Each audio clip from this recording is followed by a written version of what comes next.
શું તમે ક્યારેય અનુભવ્યું છે કે તમારું મગજ ક્યારેય શાંત નથી રહેતું? લોકો તમને કહેતા હશે કે તું તો બહુ સ્માર્ટ છો, તારા માટે તો બધું સરળ જ છે, તારે શું ટેન્શન હોય? આવું બધું લોકો તમને કહેતા હશે, પણ કોઈ એ નથી પૂછતું કે આ બધા વિચારોનો ભાર કેટલો ભારે હોય છે. લોકોને લાગે છે કે બુદ્ધિશાળી હોવું એટલે જીવનનો દરેક જવાબ મળી જાય છે, પણ સત્ય એ છે કે જેટલી ઊંડી સમજ વધે એટલી જ ઊંડી સમસ્યાઓ પણ વધે છે. કેટલાક લોકો દુનિયાને જેમ તેમ જોવે છે અને કેટલાક લોકો દુનિયાની પાછળ છુપાયેલા અર્થને પણ જાણી લે છે, અને કદાચ એ જ તેમની સૌથી મોટી તાકાત છે અને સૌથી મોટું દુઃખ પણ. આજે આપણે વાત કરીશું એવા 8 સંઘર્ષની જે મોટા ભાગના બુદ્ધિશાળી લોકો તેને શાંતિથી સહન કરતા હોય છે.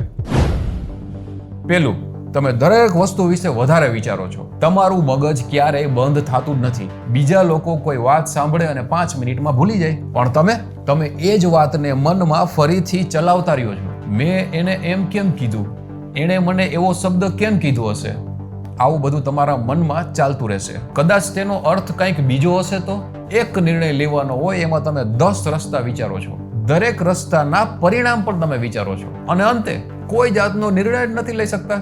મનોવિજ્ઞાનમાં આને એનાલિસિસ પેરાલિસિસ કહેવામાં આવે છે. જ્યારે વધારે વિચારવું એ તમારી મોટી તાકાત નથી, પણ સૌથી મોટી કમજોરી બની જાય છે.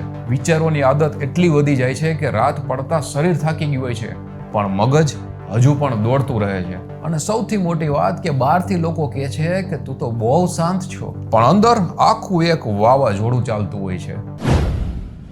બીજું, તમને લોકો સાથે સાચું જોડાણ બનાવવું મુશ્કેલ લાગે છે. તમને વાતો કરવી તો ગમે છે, પણ સામાન્ય વાતો નહીં. તમને જાણવું ગમે છે લોકો શું વિચારે છે, શા માટે વિચારે છે, જીવનનો અર્થ શું છે, મનુષ્યનું વર્તન કેમ બદલાય છે, સુખ શું છે, દુઃખ શું છે, બીક શું છે. પણ દુનિયાના મોટા ભાગના લોકોને આવી વાતમાં રસ જ નથી હોતો. તેમને વાત કરવી હોય મોબાઈલ વિશે, ક્રિકેટ વિશે, ગોસિપ વિશે, ઇન્સ્ટાગ્રામ વિશે, ઇન્ટરનેટ વિશે, સોશિયલ મીડિયા વિશે.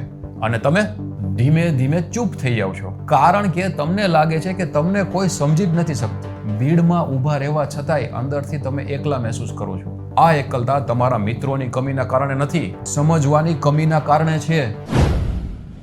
ત્રીજું, તમે એવી વસ્તુઓ જોઈ લ્યો છો કે જે બીજા લોકો જોઈ જ નથી શકતા. કોઈ એક વ્યક્તિ હસે છે અને બધાને લાગે કે એ બહુ ખુશ છે, પણ તમને લાગે કે આ સ્મિત સાચું નથી. કોઈ તમારા વખાણ કરે અને તમને એની પાછળનો સ્વાર્થ દેખાય. કોઈ જૂઠું બોલે અને તમને તેની આંખો કહી દે કે કંઈક તો ખોટું છે. તમારું મગજ એક પેટર્ન શોધે છે, લોકોના વર્તનને વાંચે છે, નાના નાના સંકેતો જોડે છે. આ તમારી ક્ષમતા તમને ઘણી વખત બચાવે છે, પણ ઘણી વખત તમને થકવી પણ નાખે છે, કારણ કે જ્યારે તમે દરેક જગ્યાએ નકારાત્મક વસ્તુઓ જુઓ છો ત્યારે મનને શાંતિ મળવી ખૂબ જ મુશ્કેલ થઈ જાય છે.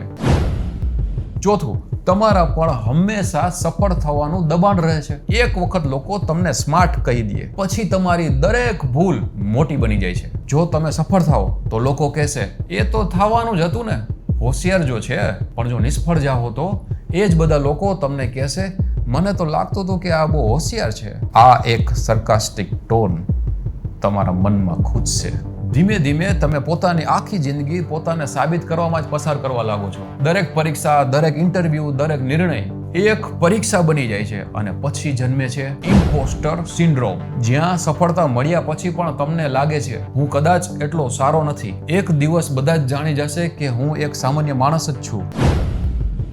પાંચમું, તમને ખૂબ જલ્દી કંટાળો આવી જાય છે. તમારું મગજ સતત એક નવો પડકાર શોધે છે, નવી માહિતી શોધે છે, નવી સમસ્યાઓ શોધે છે.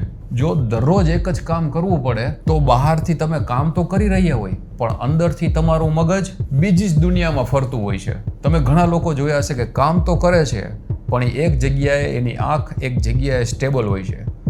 ત્યારે એ વ્યક્તિ એક વિચારમાં હોય છે. લોકો તમને આળસુ કહે છે, પણ હકીકત કંઈક બીજી હોય છે. તમને કામ નથી ગમતું એવું નથી, તમને એક સરખું કામ નથી ગમતું. તમારું મગજ નવી જટિલતા માંગે છે, નવી દિશા માંગે છે, નવી ઉત્સુકતા માંગે છે, અને જ્યારે એ નથી મળતી ત્યારે પ્રેરણા પણ ધીરે ધીરે ગાયબ થઈ જાય છે.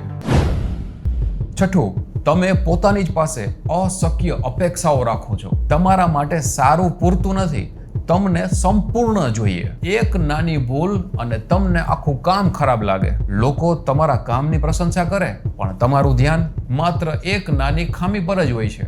આને મનોવિજ્ઞાનમાં માલાડેપ્ટિવ પરફેક્શનિઝમ કહેવામાં આવે છે, જ્યાં સંપૂર્ણતાની પાછળ દોડતા દોડતા વ્યક્તિ પોતાની ખુશી ગુમાવી દે છે. તમે સફળ થાઓ છો પણ ઉજવણી નથી કરતા, એની સેલિબ્રેટ તમે નથી કરતા, કારણ કે તમને લાગે છે કે હજી પણ સારું થઈ શકતું હતું. આ એક વિચાર ધીમે ધીમે માણસને અંદરથી ખાલી કરી દે છે. 7મું, દરેક વસ્તુ પર તમે પ્રશ્ન કરો છો. તમે કાંઈ પણ એમ જ માની જ નથી લેતા. કોઈ પરંપરા હોય, તમારો સવાલ હશે શા માટે. કોઈ નિયમ હોય, તમે પૂછશો આનો અર્થ શું. કોઈ પણ વ્યક્તિ કાંઈ પણ કહે, તમારું મગજ પુરાવા શોધવા માંગે. આ જ વિચારવાની રીત નવી શોધો જન્માવે છે. પણ એ જ કારણથી ઘણા લોકો તમને વધારે વિચાર કરનાર વ્યક્તિ માને છે, કારણ કે દુનિયાના ઘણા લોકોને સરળ જવાબ જ ગમે છે, જ્યારે તમને સાચો જવાબ જ જોઈ છે. 8મું, તમે ભાવનાત્મક રીતે ખૂબ જ ભાર અનુભવો છો.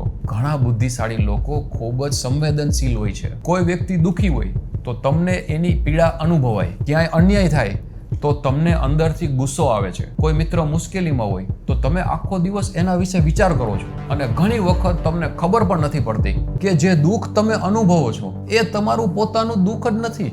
મનોવિજ્ઞાનમાં આને ઇમોશનલ કન્ટેજન કહેવામાં આવે છે, જ્યાં બીજાની લાગણીઓ તમારી પોતાની લાગણીઓ બની જાય છે. અને આ સતત ચાલતું રહે છે તો અંદરથી માણસ ખૂબ થાકી જાય છે. જો તમે આ 8 સંઘર્ષોમાંથી તમે પોતાને જોડાયેલા સમજો છો તો એક વાત યાદ રાખજો, બુદ્ધિશાળી હોવાનો અર્થ બધા જ જવાબ હોવાનો નથી. બુદ્ધિશાળીનો અર્થ એ છે કે દુનિયાને બીજા બધા કરતાં થોડું ઊંડાણથી જોવું. પણ એ ઊંડાણ સાથે એકલતા પણ આવે છે, ગૂંચવણ પણ આવે છે, અને ક્યારેક ખૂબ મોટા ભાવનાત્મક ભાર પણ આવે છે. પણ તમારી વિચારવાની રીત કોઈ શાપ નથી, એ એક અનોખી ભેટ છે. ફક્ત એને સંતુલન જોઈએ અને ક્યારેક પોતાને થોડું ઓછું જજ કરવાની જરૂર હોય છે. યાદ રાખજો, તમે વધારે વિચારી નથી રહ્યા, તમે માત્ર બીજાઓ કરતાં વધારે ઊંડું વિચારો છો. જો આ વિડીયોમાં તમને તમારી જ કહાની દેખાઈ હોય તો આ વિડીયો એવા વ્યક્તિઓ સાથે જરૂર શેર કરજો જે બહારથી મજબૂત દેખાય છે પણ અંદરથી રોજ પોતાના વિચારોથી લડી રહ્યા છે. ફરી મળીએ એક નવા વિચાર સાથે.